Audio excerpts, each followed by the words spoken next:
बुरा जो देखन मैं चला, बुरा न मिलिया कोई, जो बन खोजा आपना, मुझसे बुरा न कोई। शायद आध्यात्मिक यात्रा की पहली सीढ़ी स्वयं में निहित बुराई को पहचानना ही तो है। आप सभी को प्रणाम।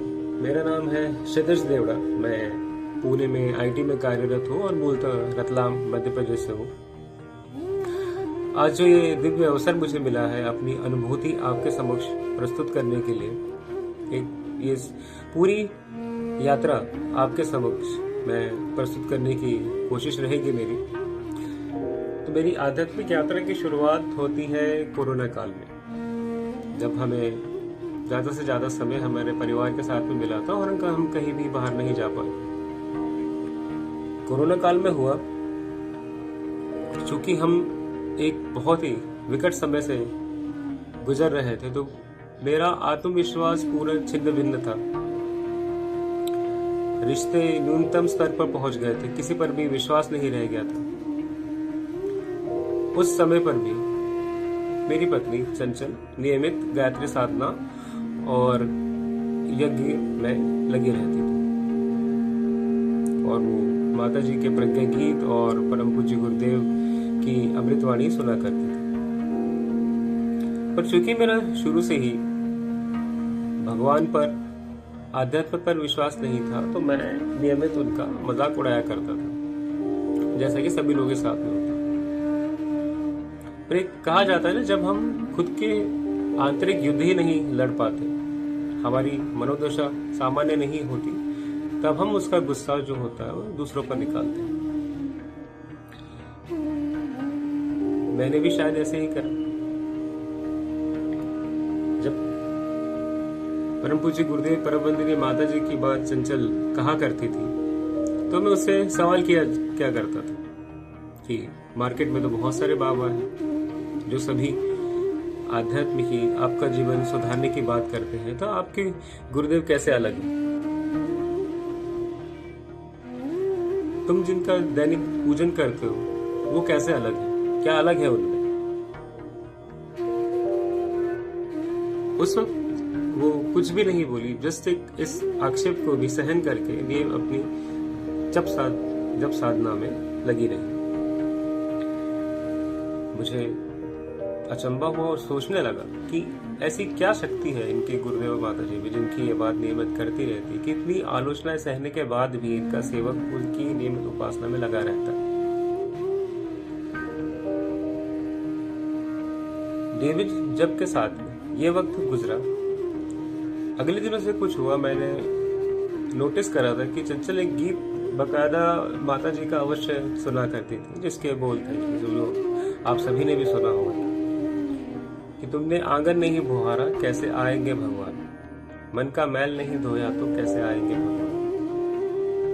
पहली बार जब मैंने सुना तो मुझे काफी हंसी आई और मैंने चंचल का अपनी आदत अनुसार उसका मजाक उड़ाया और बोला कि ये कैसा प्रज्ञा गीत है और इसे कौन गा रहा है, कौन है ये बूढ़ी औरत, जिसकी अजीब सी आवाज है।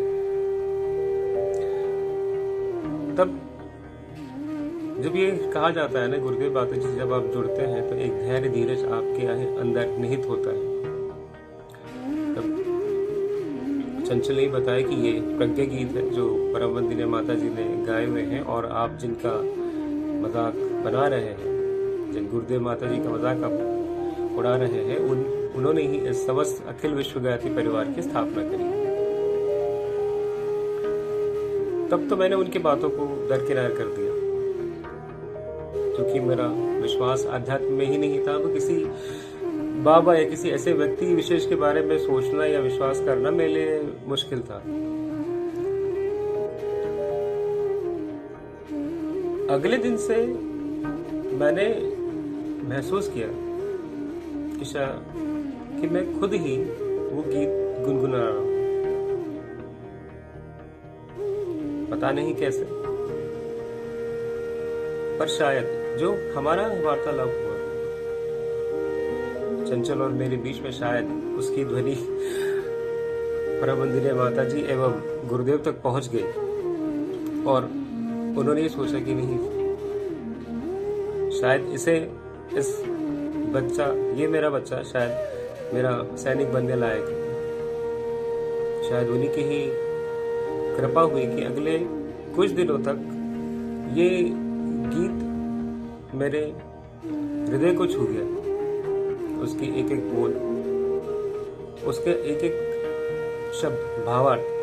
मैंने फिर चंचल से पूछा इसका क्या है, अर्थ क्या है इसका। तब उसने पूरे मुझे बताया। तब मुझे लगा कि ऐसा गीत जो आपको खुद को खोजने को कहता है, खुद के बारे में अच्छा सोचने के लिए विवश कर देता है, तो उस गीत में जरूर तो कुछ बात हो। जब मैं गुनगुनाने लग गया तो शायद माता जी को भी यही लगा हो कि अरे वाह, चलो अब आया है ऊंट पहाड़ के नीचे। काफी मेरा मजाक उड़ाया करता था ये, तो इसे तो मैं अपना सैनिक बना के रहूं। शायद वो मेरी जिंदगी का सबसे महत्वपूर्ण दिन था। प्रज्ञा की जब सुनने रही तो मन में एक आत्मविश्वास ने पुनर्जागरण करा, पुनर्जीवित हुआ। उसके पश्चात ये लगा कि प्रज्ञा गीत से आगे बढ़ करके आया। मेरा धीरे धीरे गुरुदेव माता जी के प्रति इंटरेस्ट जगने लगा। तभी सोचा कि जब प्रज्ञा गीत ऐसे तो गुरुदेव के बारे में कुछ बताइए। गुरुदेव से जुड़ा तो चंचल ने कहा कि आपको अगर गुरुदेव के बारे में जानना है, क्योंकि गुरुदेव खुद कहते हैं कि मैं व्यक्ति नहीं विचार हूं, तो उनके विचारों से आप अवगत होंगे। उन्होंने खुद मुझे बताया कि गुरुदेव की अमृतवाणी होती है दैनिक, जो वो आप सुनिए। अमृतवाणी सुनने के पश्चात ये लगा कि नहीं, ये कोई सामान्य बाबा वगैरह नहीं है, एक संत है जिसने आध्यात्म को जिया है और सभी लोगों के लिए उसे जागृत किया है। कई बार सोचने में आता था कि व्यक्ति नहीं विचार का क्या पर्याय है। जितना गुरुदेव के विचारों को सुना, उनसे जुड़ी हुई पुस्तकें पढ़ी, तभी विश्वास हुआ कि गुरुदेव में पाखंड नहीं, परोपकार है, भौतिकता का विकल्प नहीं, सतयुग का संकल्प है, मानवीय संवेदना है, दुख जनों की वेदना है। बस एक ही उद्देश्य है उनका, युग निर्माण करने का। जब गुरुदेव के उद्देश्य से, उनकी मनोभूमि से मैं अवगत हुआ, तब मुझे लगा कि चलो क्षितिज भैया, अब अपना जीवन जो है गुरुदेव को सौंप दो। शायद तुम्हें बहुत ही एक अच्छा मार्ग मिला है खुद को पहचानने का, अपने परिवार को पहचानने का, आध्यात्म के मार्ग पर आगे बढ़ने का। मैं आध्यात्म के मार्ग पर आगे बढ़ा ही था, तब एक और समस्या सामने उठ खड़ी हुई। चूंकि मैं उस सब मांसाहार करता था और नॉनवेज मेरे लिए कॉमन था, फिर मुझे लगा कि मैं आध्यात्म के मार्ग पर तो आगे बढ़ जाऊंगा, बट मैं मांसाहार कैसे छोड़ूं। मन में पशुपेश भी हुआ कि सब कुछ तो हो जाएगा, मांसाहार तो नहीं छूटेगा।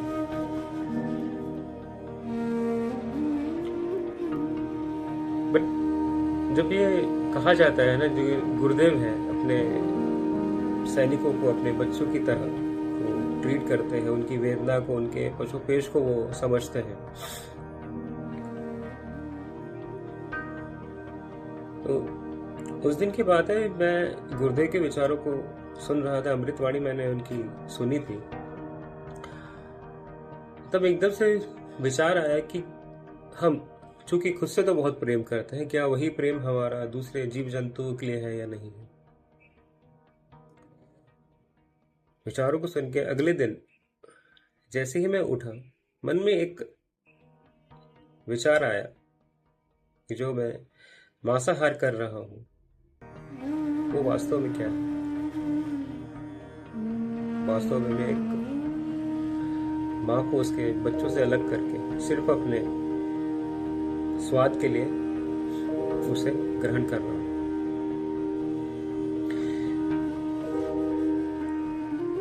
कैसी वेदना होती होगी उस माँ में जो अपने समक्ष ही अपने बच्चों को दूसरा का भोजन बनते हुए देखते हुए।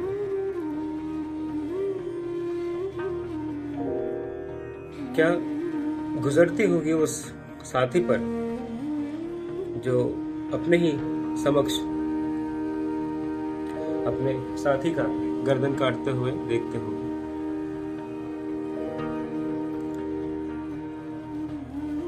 जब उनकी वेदना, उनके दुख का अनुभव हुआ, तब मन क्रोध से भर गया, ग्लानि हुई खुद पर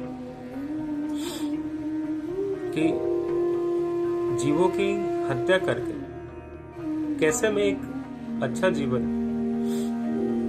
एक्सपेक्ट कर सकता हूँ, कैसे एक्सपेक्ट कर सकता हूँ कि दूसरों को दुखों को देखकर मैं एक अच्छी जिंदगी जीऊँ। शायद उस दिन वो वेदना, करुणा जिसको जागने में इतना समय लग गया, शायद गुरुदेव की ही कृपा होगी, गुरु ने अवगत करा। और तब मन में एक संकल्प लिया कि क्षितिज आज से नॉनवेज नहीं खाना है, किसी माँ को उसके बच्चों से अलग नहीं करना है, किसी एक साथी को उसके साथी से अलग नहीं करना है। ये दूसरा चरण था मेरी आध्यात्मिक यात्रा की, जब मैं मांसाहार को छोड़कर सात्विक आहार की ओर अग्रसर हुआ। शायद ये प्रभाव था गुरुदेव के सद्विचारों का है कि ये कार्य में आगे कर पाए।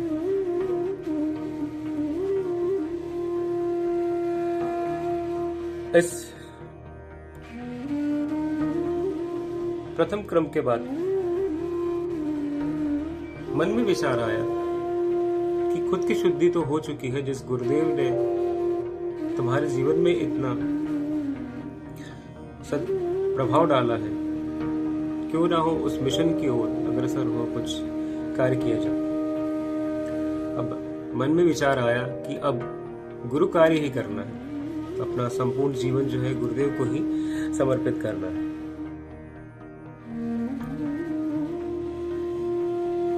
चंचल से सलाह ली मैंने कि मैं कैसे गायत्री परिवार से जुड़ सकता हूँ, तो उसने बोला कि यहीं पर पुणे चेतना केंद्र वाघोली में कायाकल्प शिविर का आयोजन होता है, आप वहां से शुरुआत करें।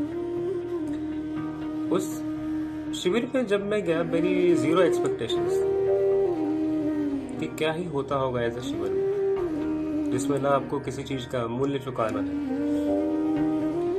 अजनबी लोगों के साथ में आपको एक्टिविटीज करनी है, क्या ही हो जाएगा उस शिविर में।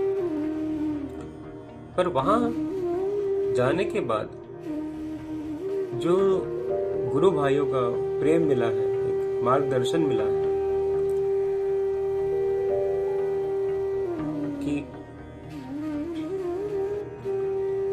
फ्री में भी बिना किसी को पैसे दिए बहुत अच्छे कार्य हम कर सकते हैं, अगर आपके विचार शुद्ध हैं, आपकी जो भावनाएं हैं वो शुद्ध है। कायाकल्प शिविर में जाके ये सोचिए कि पूरा 180 डिग्री चेंज ही हो गया लाइफ में। मन विचार इतने शुद्ध हो गए कि संसार में अभी भी इतना प्रेम निहित है। एक ऐसा संस्थान है, एक ऐसा परिवार है जिसकी बुनियाद ही प्रेम है। उसके पश्चात कायाकल्प शिविर करने के पश्चात कड़ियां जुड़ती गई, फिर काफी सारे गुरु भाइयों से भेंट हुई, घर में हमने यज्ञ करवाया और उसके पश्चात काफी लोगों से मिलना हुआ और काफी सारे जो सामाजिक कार्य हम करते हैं उससे जुड़ना हुआ। तब जाके वहां पर हमने देखा कि मैं अकेला ही नहीं हूँ, हर व्यक्ति जो भी गुरुदेव से जुड़ता है एक संघर्ष करके आया है और नियमित जिंदगी में संघर्ष भी करता रहता है। और उन संघर्षों के मार्गदर्शन के लिए गुरुदेव से अच्छा मार्गदर्शक कोई नहीं है। जब सभी के विचार सुने, उनके स्ट्रगल सुने, फिर भी एक विश्वास जो गुरुदेव ने नहीं जगाया है, तब खुद को बहुत छोटा महसूस करा कि मेरी जीवन के जो कष्ट है वो तो बहुत ही कम है। तभी विचार है कि ऐसी संस्था, ऐसे गुरु भाइयों का प्रेम है, ऐसी गुरु बहनों का आशीर्वाद है, प्रेम है, उसके साथ में इस संस्थान को लेके तो आगे चलना है, तो अपना जीवन पूरा इस पर समर्पित करना है।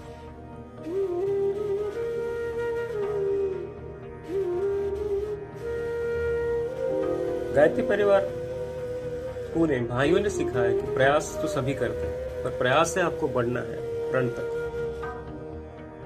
तक आगे जाना है।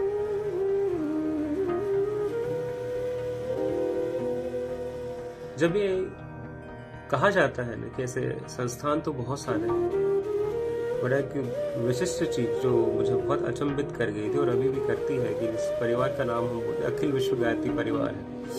आखिरी में एक शब्द है परिवार का है। इस परिवार से, अखिल विश्व गायत्री परिवार से जो भी व्यक्ति जुड़ता है उसे एक परिवार का सदस्य माना जाता है। आपके कष्ट, आपके दुख भी उनके हैं, आपके सुख भी उनके, सुख में भी आपके साथ में रहेंगे, दुख में भी आपके साथ में रहेंगे।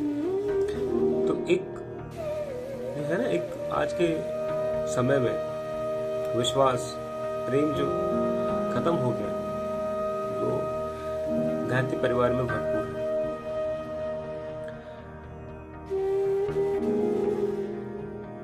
चूंकि ये यात्रा बहुत ही कठिन थी मेरे लिए, पहले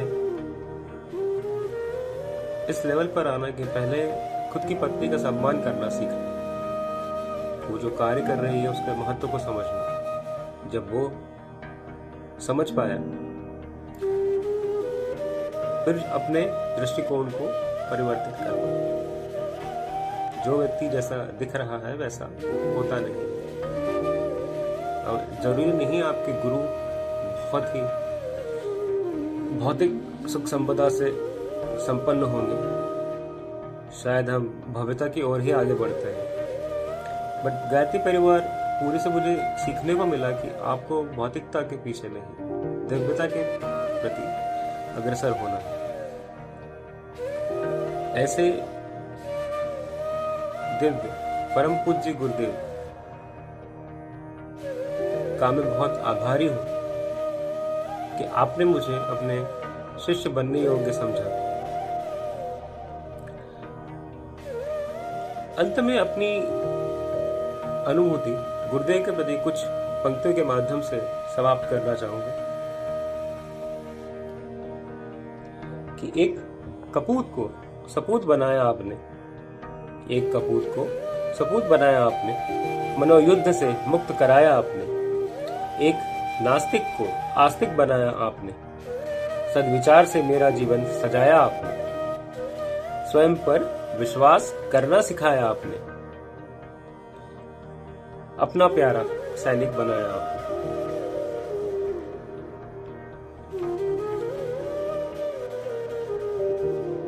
आप सभी का बहुत बहुत धन्यवाद। और ये अनुभूति जिन भी लोगों तक पहुंचती है, तो एक ही सीख जो मुझे सीखने को मिली कि आपके जीवन में कोई भी परिवर्तन जो आप चाहते हैं वो हो सकता है।